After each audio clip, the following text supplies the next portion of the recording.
அப்படி என்றால் பெரியவர்கள் யார் தெரியுமா? என்னுடைய பார்வையில் பெரிய மனுஷன் என்பவன் தன் இருப்பினால் யார் 4 பேருக்கு நன்மை விளைவிப்பதற்காக வாழ்கிறானோ அவன் பெரிய மனுஷன்.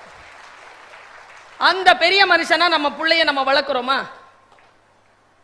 உன்னால் 4 பேருக்கு நன்மை நடக்க வேண்டும் என்று சொல்லக்கூடிய தாய் இங்கே இருக்கிறாளா?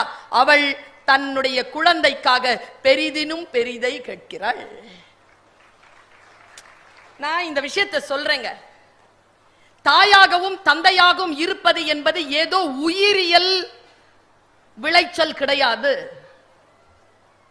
அது ஒரு உயிரியலுக்கான தகுதி கிடையாது. தாயாகவும் தந்தையாகவும் இருப்பது என்பது மிகப்பெரிய பொறுப்பு. நம்மில் எத்தனை பேர் அந்த பொறுப்போடு வாழ்கிறோம்? எனக்கு தெரிஞ்சு மிக பலர்